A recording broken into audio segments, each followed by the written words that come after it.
What is going on, everyone? It is day 79 of the Daniel Bourke Show. It is April 20th as well, 2017, aka 420 day. Blaze it, you know the drill.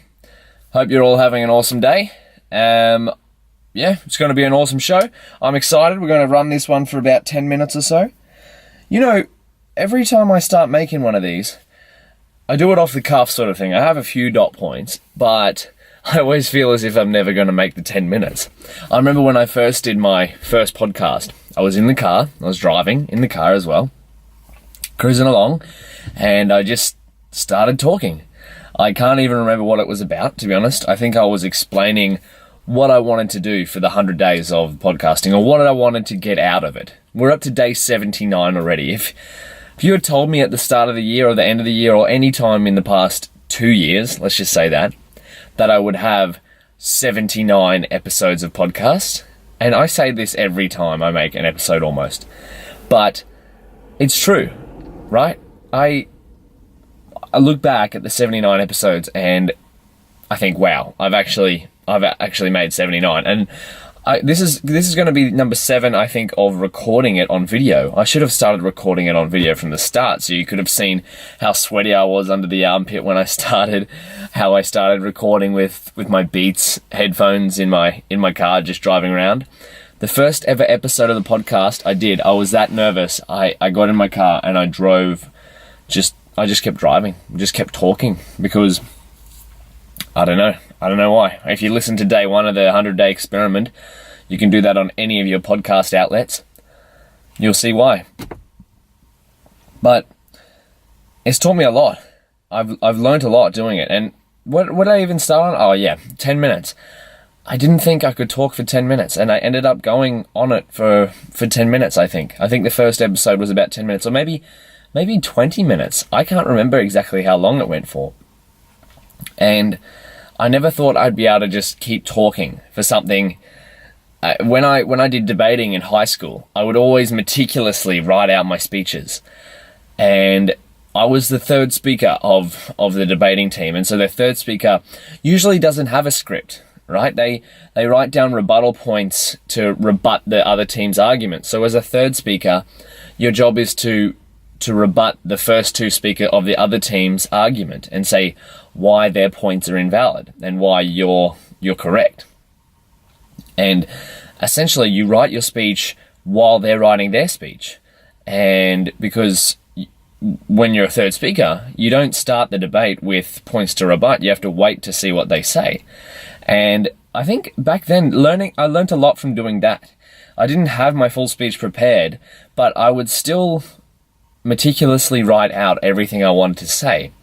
But I never really looked at what my palm cards would say. I would read them sometimes, but to project a point and to get the most points for your team from the adjudicators, you would have to not use your palm cards as much. And plus, if you're constantly looking down at something while you're speaking, you're not really projecting your voice. You're not buying in with the audience. You're not getting their attention. You're not making eye contact with individual people, which is I don't know, a tip I've picked up from speaking. Make eye contact with individual people rather than sort of looking at the crowd, or fixate on something behind the crowd. Say you've got a window there, fixate your eyes on the latch. Every time you move to a different part of the room, say you're looking at the clock over there at the back of the room, then you look at the latch over in the middle of the room, and then on the right you look at the vase, something like that. And that way your sort of eye contact is sweeping the room, and you don't seem as if you're looking into space. Another way is to make eye contact with individuals. And yeah, if I had it written out, I would always find myself looking at the palm cards. The speech didn't go as well, the timing would all be stuffed up. But when you're sort of speaking, this is what I found. When you're speaking about something you're passionate about, you don't need, or not necessarily passionate about, or something that you know, or something that gets you excited, right? This podcast gets me excited every time I do it, and same with filming it. I get excited now to do this. Before I was procrastinating a bit. I was watching some YouTube videos of Elon Musk on his hiring philosophies for his companies. because I was getting distracted. I should have been making this, and it's getting towards my bedtime. It's, 9:39 at night right now. I'm going to go to bed within the next hour, and so my mind's a little hazy. I spent the day studying. That's what I was going to talk about, actually. But yeah, if I'm reading this book called Dale Carnegie, something to do with effective speaking by Dale Carnegie. I think it's effective speaking. And one of the major points he talks about is to be an effective speaker, talk about something you know, talk about your experiences, talk about something that gets you excited. And that's one of the reasons I've been doing this podcast and why I've been doing this YouTube video, is to improve my skills as a speaker. I love speaking, and I think it's a valuable skill. Like, my intuition tells me that it's a valuable skill, and I've heard from other people, mentors that I look up to through various outlets such as books and other podcasts, and they think it's a valuable skill too. So I've done plenty of speaking in the past through high school. I remember in year 6, I did my first speech. I was shaking everywhere. It was about a watch, a Wacko Watch. You could effectively call it the Apple Watch. And I maybe I was ahead of my time. It was 2004 maybe? Yeah, I was in year 6, 2004. And I wrote a speech called the Wacko Watch, and it could do some amazing things. And maybe I was way before my time. Maybe I predicted the Apple Watch back in 2004. You know what? I'm going to try to dig up that speech. If I can find that speech, I will be so stoked, because that was the first ever public speaking speech that I did. And I remember distinctly, I heard it from some other kid, the concept from some other kid. And I went home that night and I made it my own. And I think that won me a whole bunch of prizes in when I was in year 5, 6, or 6, 7. I started in year 6, 7, 8. I think I won a prize, like the public speaking prize, for my grade with that speech. And yeah, it was copied. All the best stuff's copied, right? But that's what really got me started. So if I can find that, I'll definitely post it on my blog or something like that.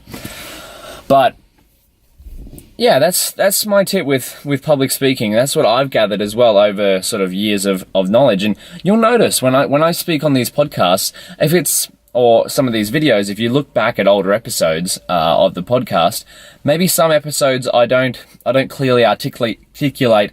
I can't even say the word, articulate myself. And most likely, I think those topics are because I wasn't excited about them, or maybe I didn't know too much about them. But I find when you're telling a story about something you're excited about, or something that you're knowledgeable about, so for example, fitness and nutrition, I talk a lot about that because that's a large part of my life, and that gets me excited, and that's something I know about. So I can talk at length on that. But something else, like how a car engine works, probably can't talk too much about that. I mean, it's a bit fascinating to me, but it's not something that really excites me. So what have I been up to today? I got up this morning, did some study as usual, did some writing, answered some questions on Quora. I'm learning about deep neural networks at the moment. I did a section on Udacity about derivatives and convolutional neural networks, and I don't really understand it that well at the moment. It's very complicated for me. I know some people are incredibly smart at these things, but I'm fascinated by the area and I want to keep learning more, but I don't understand it, but it's also exciting me at the same time. So I'm going to keep digging, keep learning.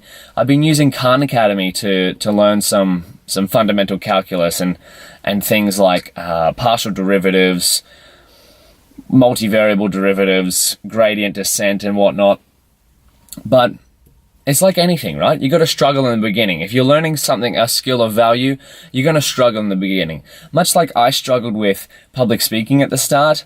I remember being in year 6. I was 11 years old, nervous as I was shaking. I remember getting up and in front of this crowd of parents, and I was shaking. I had my palm cards in my hands, and I'm sure they were.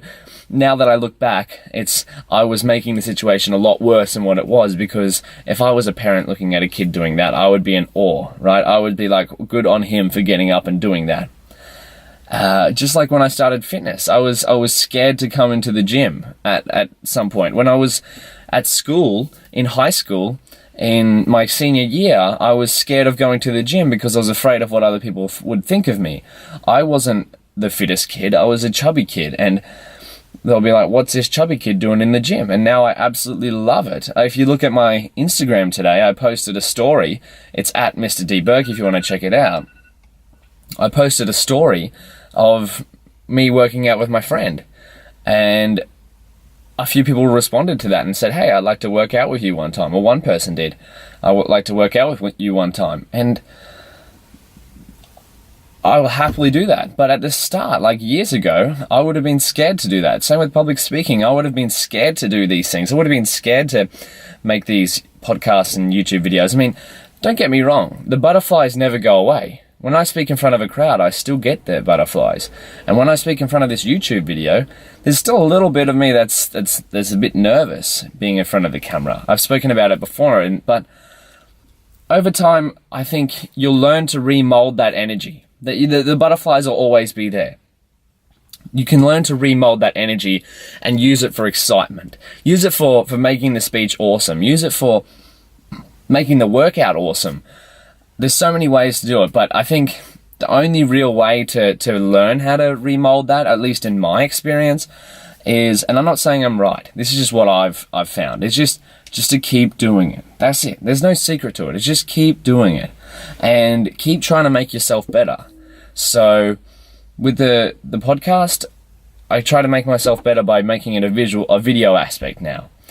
And if you're listening to the podcast, you can check it out on YouTube, or if you're watching this on YouTube and you want an audio format of my last 79 plus episodes, or 78 now, you can check out my podcast. They're both available at mrdbourke.com/videos or /podcast, whichever one you want. But guys, whatever you're doing, thank you so much for tuning in today. I really value your time and attention. Hopefully I'm bringing you some sort of value. If not, let me know and I'll try work on it, you know. But I'm just trying to be the truest version of myself this year. That was one of my goals, and I appreciate you all following along. But tell someone you love them. And what's today's daily challenge? Daily challenge. It can be, think about a time in the past when you were nervous, and why aren't you nervous anymore about that thing? If you've done something for a number of years and when you first started, think about what made you nervous at the start and why you got better at it. And how can you apply that process to something else? So just think about that. Say you've been working in a job for 4 years now and you thoroughly enjoy it, or even if you don't enjoy it. If you were excited at the start, why were you excited? If you were nervous at the start, why were you nervous? And how can you apply that framework to something else in your life? So, reflection piece for today's challenge. Nonetheless, I love you all. And tomorrow's day 80. We're going to wrap 80% of the way through after tomorrow. That's massive. Anyway, happy 420 day. I'll catch you later.